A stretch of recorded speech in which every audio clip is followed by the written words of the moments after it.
Hi, and welcome to a Gooner Ramble special. It's our end of season special, and today we have Rafael Honigstein with us, and we'll be focusing on a potential new signing.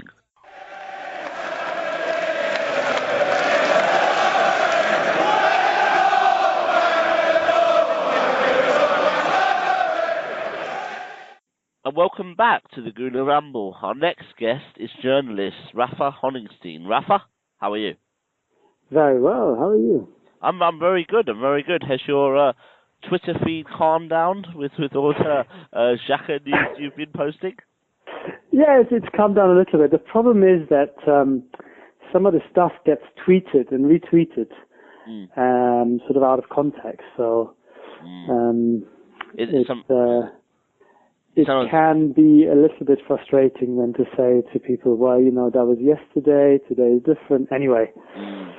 No, I think people forget that things change very quickly in football and transfers, and I mean, I did see your tweets, and it to me, as a sort of someone who is around football but also works on social media, I think it told me that there was a complication, but it didn't mean it wasn't going to happen. It was just a slight complication, which obviously. Yeah, I don't even think it was a complication. It was just that.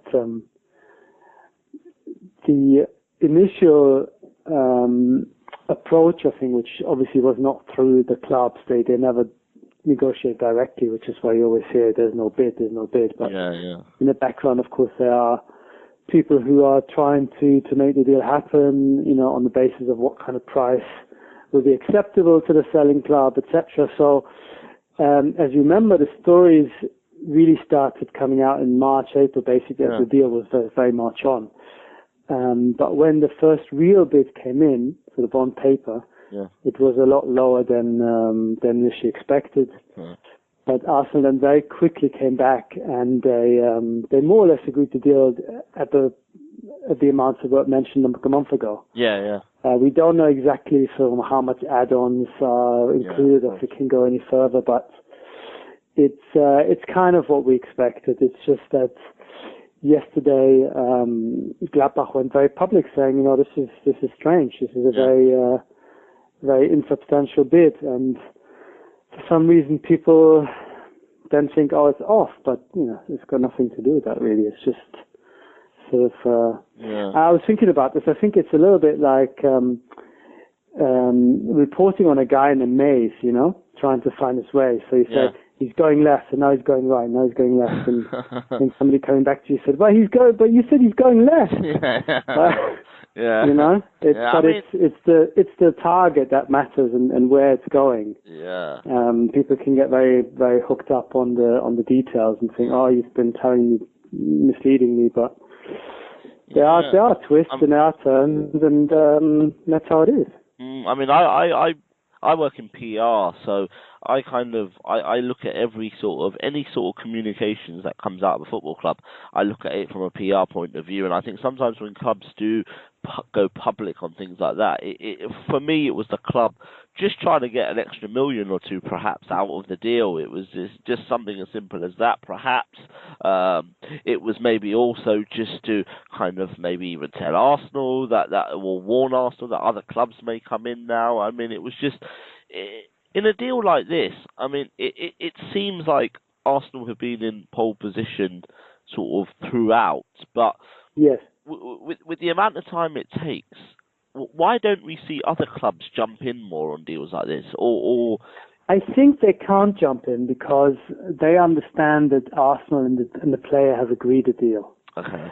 So very, very rarely will you see clubs hijacking a deal, and that really only happens if they get an indication that the player is sort of leaving but would rather go somewhere else. Right, okay. But I don't think this was ever the case here. And, you know, by the time that other clubs could get interested, or by the time the stuff breaks, the club and the buying club and the player have already agreed terms. That's why it's been sort of an open secret, because Xhaka for a long time has been sort of saying, look, I'm off.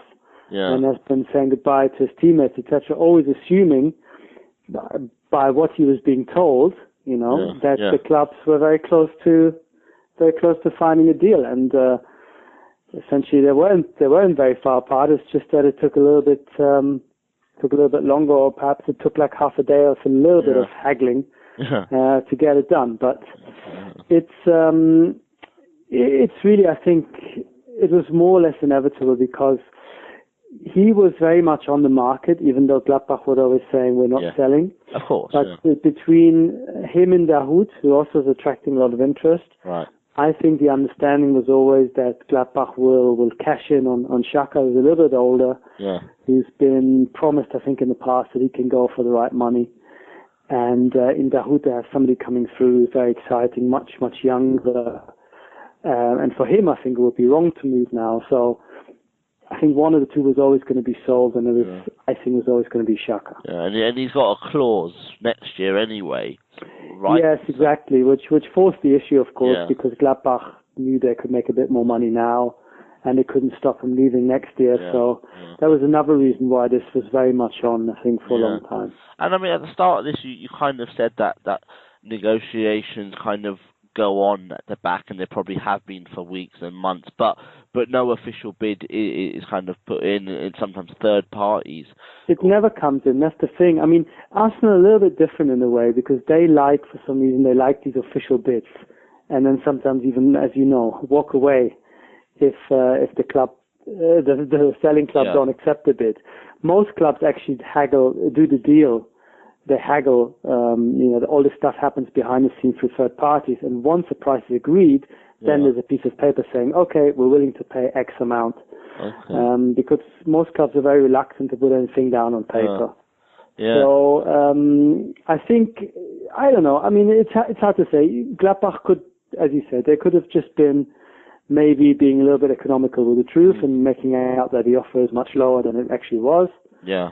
Or they maybe were telling the truth and were actually a little bit surprised that Arsenal tried on with them. But I guess maybe in a few months we'll know a little bit more. These things tend to come out. But I was reminded of the Sanchez saga a little bit, because even then, at the time, but even afterwards, there was so much misinformation going around. And then even John W. Henry basically came out with stuff that is actually not true. Yeah. I don't know if he himself knows it, or if he was was just trying it on. But I don't know how closely you followed that story. But what happened is that the PFA, the Professional Football Association, the union, they looked at the clause. They looked at the clause and they said, this clause is not enforceable. This is not a release clause. Oh, so you're talking about Suarez? I'm talking about Suarez. Yeah. Oh, sorry. I said Sanchez. You said Sanchez, yes. I was really confused. Yeah, no, sorry. Yeah, sorry. I said Suarez. No. I meant Suarez. So, and then John W. Henry 6 months later says, you know what, he had a release clause. But it's actually not true. He did not have a release clause.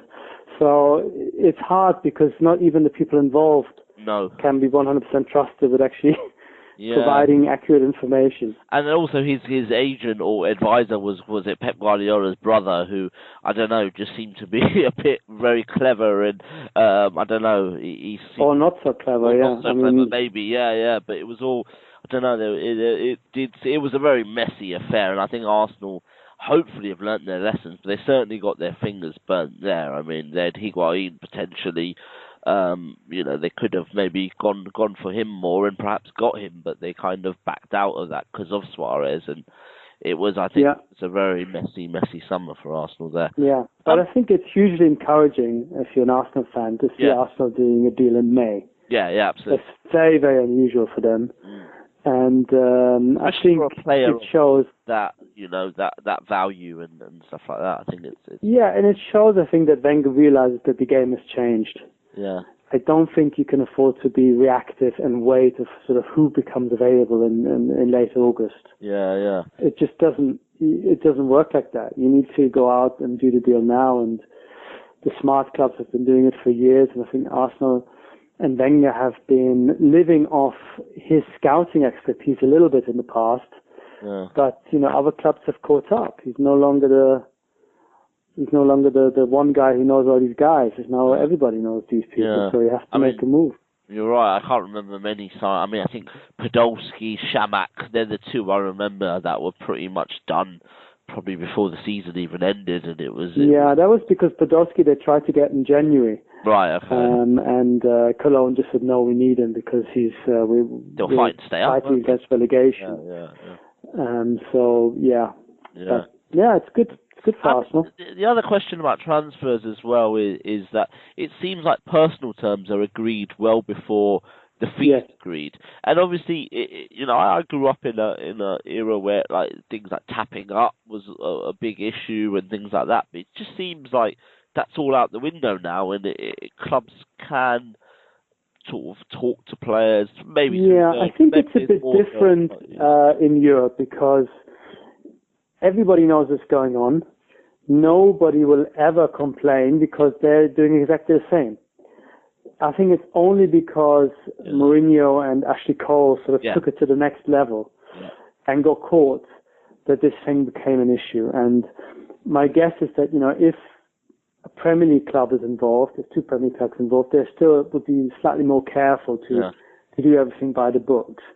But in this case, where the club are actually, off the record kind of saying, okay, you can go, and they know exactly what's going on, they're not stupid, and are doing the deals exactly the same manner, already talking to targets, etc. It's not really an issue. And the thing was, I was a bit critical of Arsenal in the past because it seemed to me that they just put in bids and then sort of see what happens. Whereas you do the deal the way they've done it with Xhaka.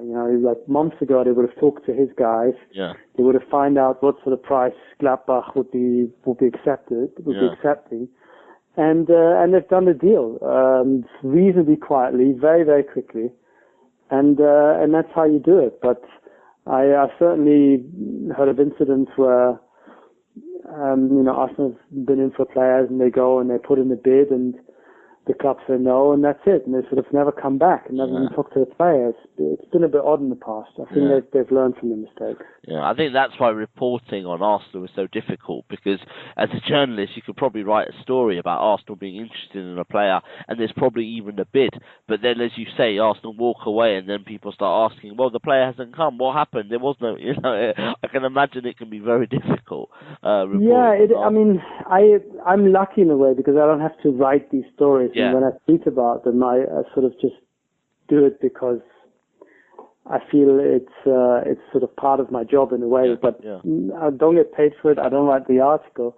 But as you say, you usually get burned one way or the other because Arsenal have behaved. I think maybe it's changed now, but they have behaved a little irrationally. And it's been hard to really always understand what they're up to. what they're up to. Let's see. Maybe this is a new era. Yeah, maybe. Let's hope so. So tell me more about Xhaka. Why should Arsenal fans be excited about him? And I guess, I think I know the answer to this, but why him over Kante? I think he's a more versatile, more complete player. I think Kante does one thing for you, and he does it extremely well. He wins you the ball. But unlike Leicester, who play without the ball, Arsenal usually have the ball. Exactly. So you can say, okay, maybe in the big games it'd be great because he can break up play, but I don't see Wenger changing and adapting to the point where he thinks now suddenly I need an out-and-out ball winner. I think Arsenal has too much of the ball to deal with to have a guy like this. Now, Xhaka, I think what he brings is he does everything that a central midfielder does, and he does it well. So he is Cazorla, he is Wilshere. Maybe not quite as technical, but he can play in a deep playmaking role. He can be hard tackling in Coquelin. So he gives you a lot of options because you no longer have to choose and say, okay, today I'm going to be defensive because I'm going to play Coquelin, or today I'm going to be more attacking because I play Cazorla. You can play this guy, and he can do both. You can tell him to sit, or you can tell him to be more box to box, and he can do it. So I think that is the attraction. He's also very physical, very strong, has a big presence. He's a leader. I think leadership is sometimes maybe a little bit overrated because I don't think you can actually do so much on the pitch anymore. I think that the game has become very fast. But I still think that there is value in somebody leading by example and so doing the right stuff most of the time, which he does. And he's shown himself under a variety of managers that he can play always in the same position, more or less, but in very different ways. Yeah. So I think that's very attractive to Arsene Wenger. Yeah, I've been watching sort of extended highlights since the rumours, and I tell you what, he can really ping that ball across, can't he? From that sort of plays like a quarterback at times with those kind of can just ping the balls out wide, and it's going to be interesting to see. Who from the Arsenal team at the moment, central midfield wise, who would you think is his ideal partner? I think that depends a little bit on the game, and I think that is actually the beauty of the signing, because he can now, Wenger can now say, okay, I want my two holding midfielders holding, or I want them both playing, or I want one holding and one playing, and whatever the combination, Xhaka can do one of those jobs for you. So I think it's no longer sort of a question of, do I play this way, do I play that way, because you can put him in and then even change during the game. With him just changing his game. That's what I tried to explain earlier. I think he is all of these players. So you no longer have to perhaps make that decision of, is it Coquelin today, or is it Cazorla or Ramsey today, because you can put Xhaka there and he can do any of these jobs. So then it becomes, I think, more of a competition of who is the second guy. Who is the guy that plays next to him? Because I think, to me, he's going to be straight away the number one starter in that position. And everybody else will have to get in. And at home, I don't think you'll need to play him and Coquelin, for example. But away from home, it might be a great option because they'll protect the back four really well. So he gives you options, and I think he gives you solutions. And he's even played centre back sometimes when they had issues in the back. Gladbach. So pretty good signing, I'd say. Well, that's very, very good to hear. Another player playing in Germany and a German international who scored the win in the World Cup final, Mario Götze, has been rumoured to be perhaps on his way as well. Hasn't quite worked out for him at Bayern. Perhaps hasn't got into the team as much as he wants. I think he's had a few injuries maybe, but what do you think will happen with him? And it's something I know Arsene Wenger was when we played Dortmund, when he was at Dortmund the first time. He really talked him up. When he was talking about him, I think we might have had Fabregas at the time, but maybe not. But I think it was the season after Fabregas went. But he was comparing him, and he really liked him. Is there any? What can you see happening with Mario Götze? Will he leave? Firstly. It's not easy to answer, but first of all, I remember Wenger being in for him. I think he even lodged a bid. That was one of those. It was one of those Arsenal bids where they make a bid, Dortmund say no, and that's the end of it. That's the end of it. But Götze has not quite developed into the sort of player that he was, or that people thought he would be. So his stock is not quite as high. Which sounds like very much an Arsenal player then. No, I wouldn't say that.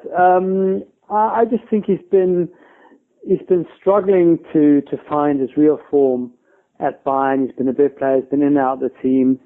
I think it's been very difficult for him because he seems to be the sort of player who needs to play every week and needs to know, I'm the guy. Even if I have a bad game, the coach will trust me.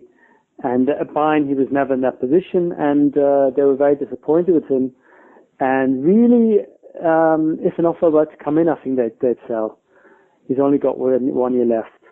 The problem that Bayern have is that I think a lot of clubs are not 100% sold on him at the moment.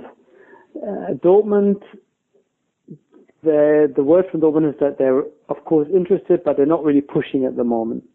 So, he's more or less an easy deal to make. If they want him, I think he'll come back. The price will be fairly easy to sort out because he only got 1 year left on his contract.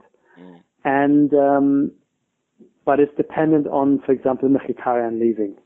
Yeah. As long as Mkhitaryan is there.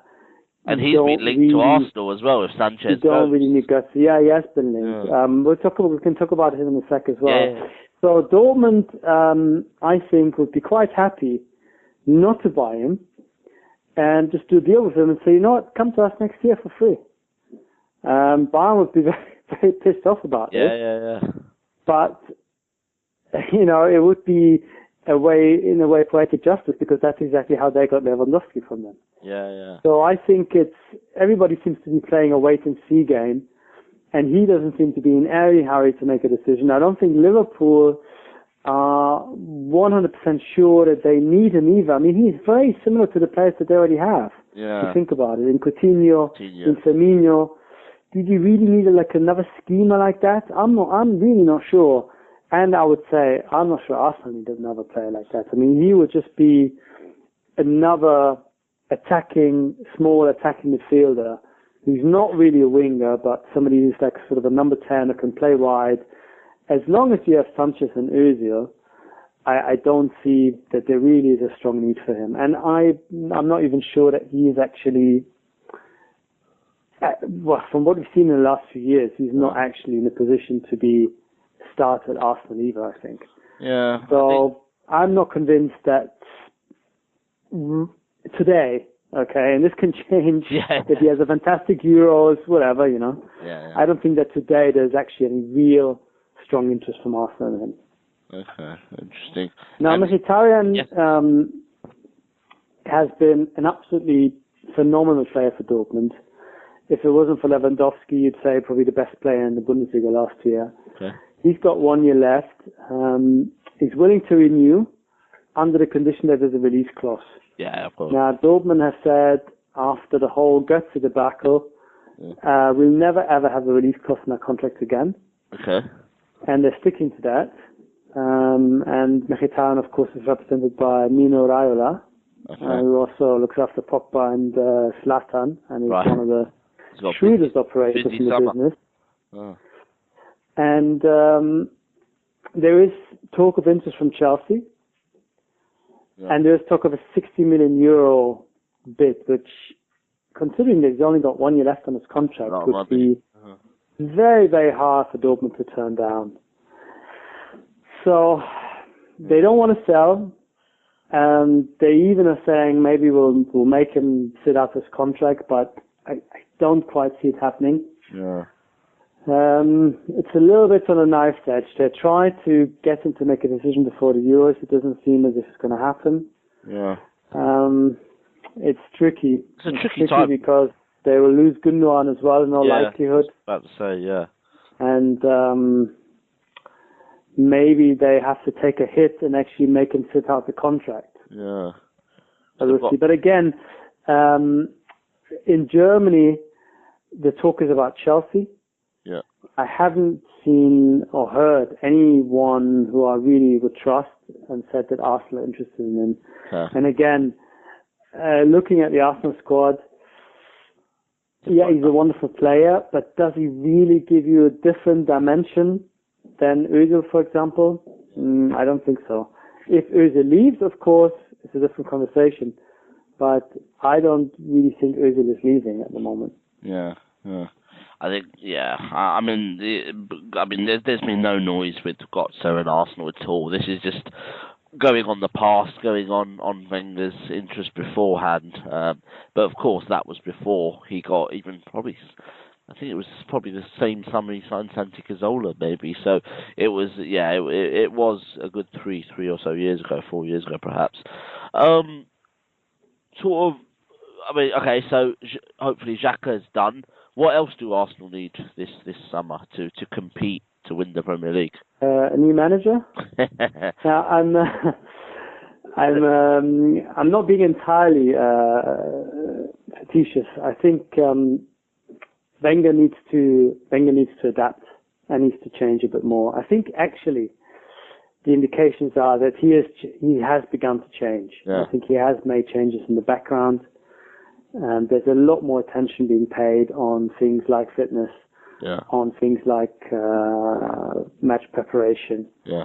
The scouting has been upgraded. They bought, as you know, that's company. Yeah.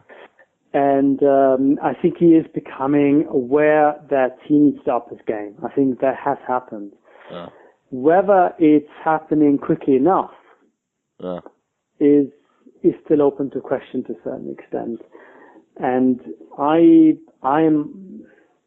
and this is not something new. I've been making the case that this idea that Arsenal always are sort of 2-3 players away from winning something, that we've heard now for 10, 15, ever since the Invincibles, really, I think is missing kind of the bigger picture that Wenger, and let's say in the past, maybe it's changing, it has not been getting the most out of the squad. And I think that's the real issue. You know, people have a go at Giroud, people have a go at players, but I think players need help. Players need coaching. You know, players need to do things. I think somebody like Theo Walcott, who has, in terms of physical ability and technical ability, has a lot to offer, but has not progressed in 10 years at Arsenal. I think you cannot just blame the player for that. I think, you know, why hasn't he been coached? Why hasn't he been told what to do? Why didn't Wenger just go and practice stuff with him? You say, you know, football brain, etc., but that's what coaching is about. You take a player who perhaps doesn't really understand the game and you teach them the game. And I think the same with Alex Oxlade-Chamberlain. You know, what an unbelievable talent in terms of what an athlete he is, but has not progressed. Wilshere, maybe some other issues, but maybe stronger management would have kept him more fit, you know, and better lifestyle. So I think that you cannot always just say, you know, we need 2 or 3 more players. I think you need to actually first maximize the potential, and I think that's when Arsenal have been lacking. And I'm not convinced that signing 2 or 3 players will actually necessarily change that, because I think Wenger needs to up his game. I mean, getting more from the squad and getting the most out of the squad, you obviously have to keep the squad. And I think of Mesut Ozil, Alexis Sanchez, both got 2 years on their contracts. It seems like talk started a good few months ago. It doesn't seem like we've moved. You hear noises that Ozil's maybe a bit closer than Sanchez, but what kind of stuff have you heard? What do you think that will happen there with those two? Well, I've had a chance to talk to Ozil a couple of times recently, and my sense really was that he's very, very happy at Arsenal. Yeah, good. That he is just playing the game a little bit. I think he's understood now that it's in no one's interest to say, you know, Arsenal is for me, the club, and I'm going to retire here, and I can't see myself going anywhere else. I think he's sort of become wise that the sort of uncertainty and keeping your options open is much better for you as a player, even though fans obviously don't want to hear it. But I don't actually see where he would go, to be perfectly honest with you. I don't think that Real Madrid at the moment are interested. I don't think Barcelona really need him. No. And you know, that doesn't really... Unit, PSG? No, Bayern definitely not.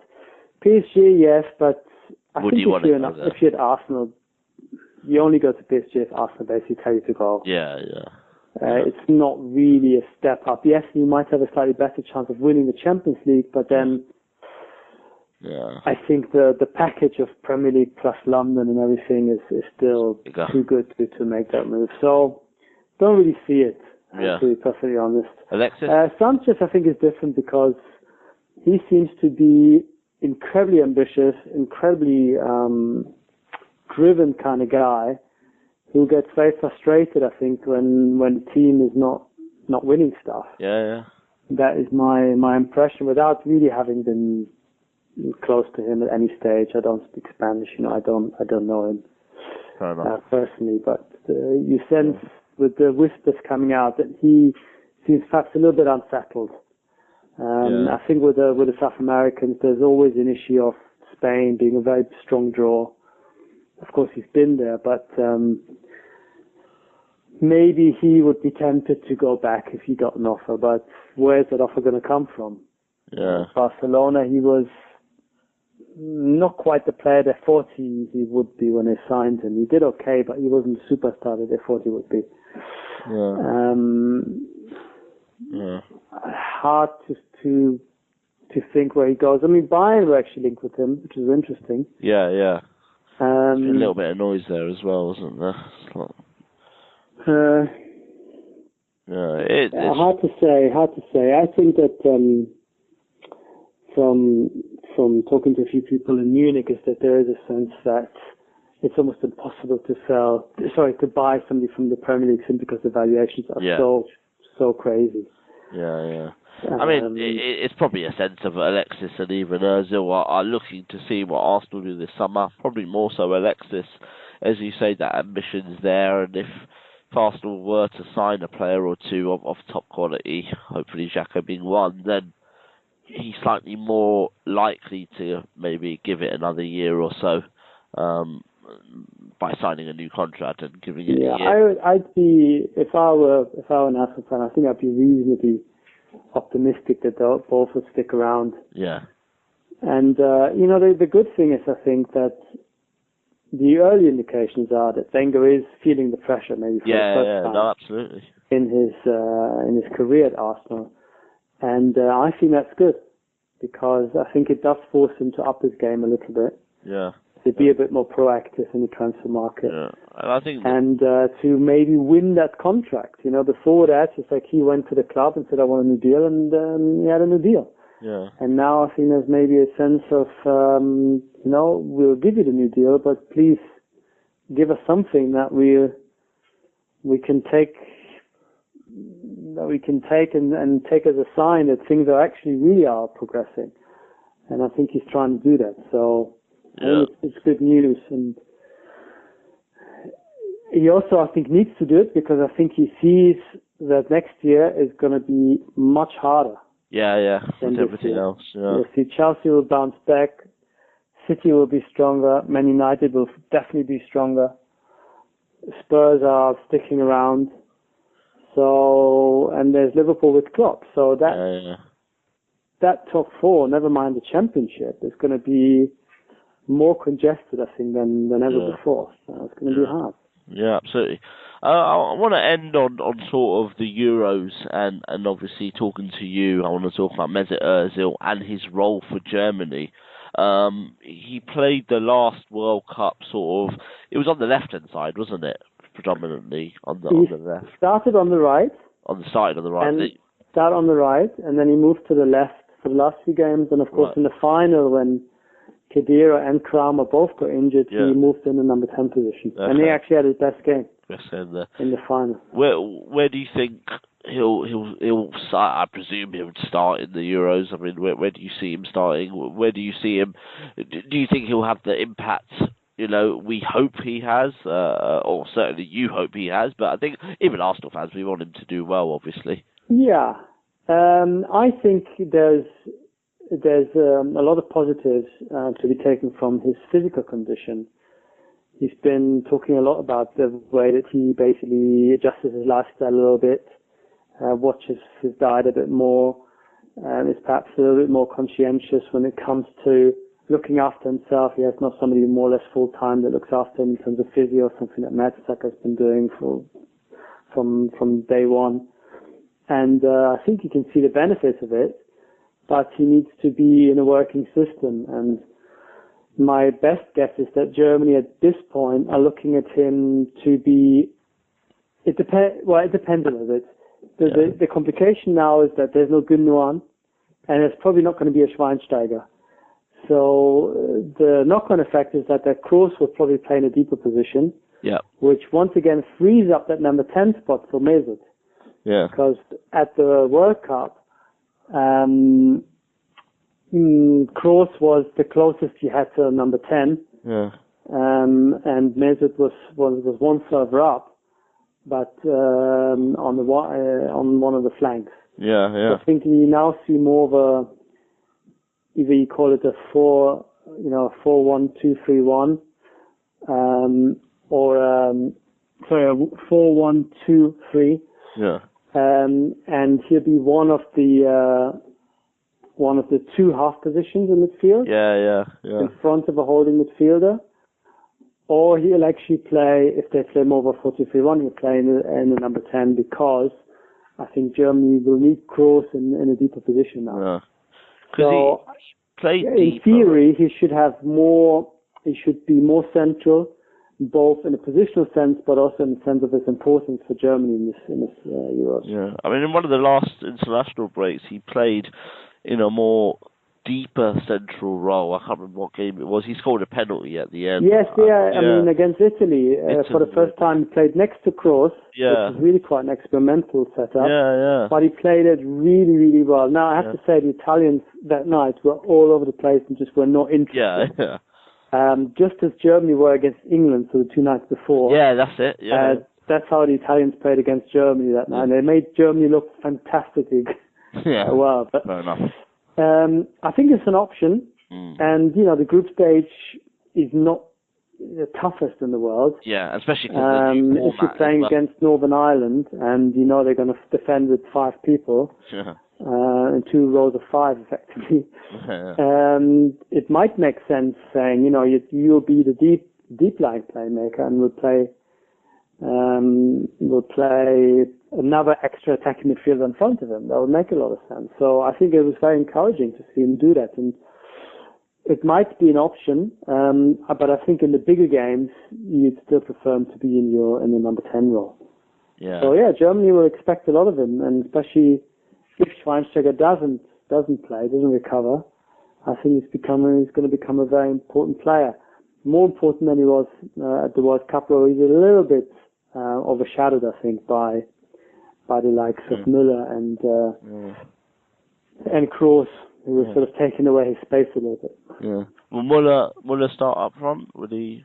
Yeah, I think it's the most likely scenario. Although with Mario Gomez now, Germany have another option of going slightly more orthodox number 9 and playing Müller maybe in the number 10 role. Yeah. And then again, that would move either Ozil wide, or Müller would start wide and put Ozil in number 10 the way they played it at the World Cup in 2010. Yeah. So, I mean, they have options. They have options, and it's going to be a pretty fluid setup anyway in midfield. Yeah. The importance, I think, is that they really want him to be fully fit and very focused, and I think that he came very close to having his best ever club season this year. Yeah. Didn't quite keep it up at the end. But Germany are quite optimistic, I think, that he's going to have a great tournament. Yeah. Hope so too. I mean, who's your tip for the Euros? Who do you think, which country do you think will win it? Who do you think will be a surprise package?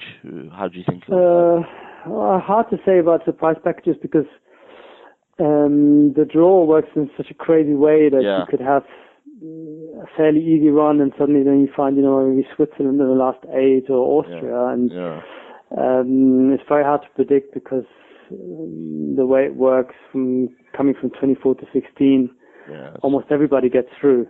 Well, that's what Arsene Wenger said. He said it might be a bit boring. Well,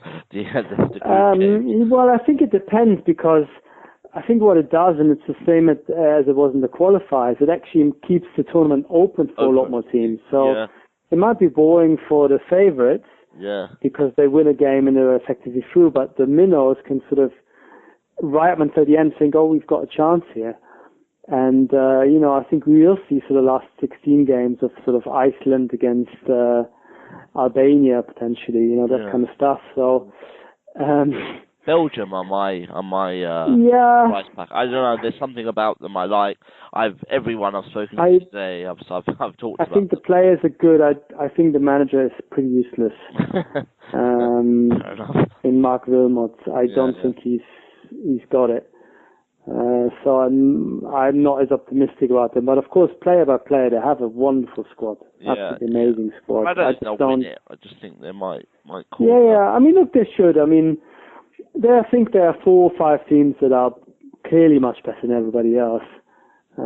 France, Germany, Spain, Italy, possibly. Belgium, and that would include England. Yeah. I mean, and then everybody else is sort of much of a muchness, and then it depends on the draw, and You can have one bad game and you're out, and you can have a good game, and you're suddenly in the last four and have your best tournament in 50 years. You know, it's. I don't think England are bad at all. I think they've got a pretty decent chance of doing something. Yeah. How big do you think Jack Wilshere's role is for England? I mean, I'm not sure if you watched the Arsenal's last couple of games of the season, but against Man City, he played about 70 minutes when he came on for Welbeck after the Welbeck injury, and he looked like he hadn't been away. His passing, the way he drove forward, that way he runs with the ball, he looked good, and you just think if he can stay fit, he's such a big player for England. Yeah, he could be a big player for England. I think the issue is, can he be one of the holding midfielders? Yeah. Or is his instinct to run with the ball and to go forward, is that too much for a team like England, who just cannot maybe afford to be quite as open with the back four that they will have? Yeah, absolutely. I mean, this is a back four that needs a lot of protection. Yeah. Can he offer that? Yeah, I mean, he'll probably have Dyer next to him if he is playing. But. Yeah, I'm not 100% sure. I think he suffers from being not decisive enough in sort of any given position. He can do a lot of stuff. Yeah. But if he's not there, I don't think you'll feel, oh no, today we're missing Jack Wilshere. Yeah. If you know what I mean. Yeah. I think Hodgson seems to like him, so we'll see, but I don't know. You're not convinced yet? I'm not convinced 100%, but I think with him the issue is more actually of being professional off the pitch. Yeah. I think that's holding him back. And well, I think in a tournament like this, it's so different, isn't it? You just have to string 7, 8, 6, 7, however many games it is together. Whereas in a league campaign, it's totally different. There is that off-the-field issue, injuries, everything. You know, it's a long season, but in a tournament like this... I mean, he'll be, of course, he should, in theory, be a lot fresher. Yeah, absolutely, yeah. But I guess we'll see. We'll see. I think he's got amazing ability. There's no doubt about it. Absolutely. He's probably the most continental type player we have, really. Yeah, he is. But I think, again, I come back to what I said a little bit earlier. I think instinct is not enough. I think you need to actually coach these type of players. Yeah. I'm not sure actually Hodgson. I don't know. Yeah. I don't know. I think Hodgson is best when he can set up a team to be quite reactive. Yeah. And I think with Wilshere, it's a completely different kind of game. Yeah. We'll see. I think in the group stages, England should be good. I'm looking forward to the Wilshere-Ramsey contest for personal reasons. But it should be good. Last question. If I give you £20 now to go and put it on a team to win the Euros, who would you put it on? I'll probably put it on France, simply because they're the host team and they're bound to do well. I think everyone I've spoken to today and yesterday who I've recorded with has said that. So France look like they're the overwhelming favourites. But Germany, I think, have a decent chance. Yeah. No one's talking about Spain as well. I mean, Spain. No, I would, as I said, I would include them. I would say Germany, Spain, France are the best three teams, and then you'd have maybe a second block where there's England, Italy, Belgium. Yeah. And out of those 6, I think we can safely say the winner will come out of them. Yeah. Cool, Rafa. Thank you for your time. Sorry, pleasure. Slightly over, but it's just you're so fascinating. You see, you keep very kind. You keep me listening. So thank you, and thank you for tweeting the Xhaka news as well. Yeah, I'll never do that again. Yeah. No more transfer tweets from me. Yeah, well, just text me then, because then it looks like I know everything. I'll tweet it and look like I'm in the know, but really, it's all from you. Will do. All right, cheers, Rafa. Enjoy the Cheers. Cheers. Bye. Bye.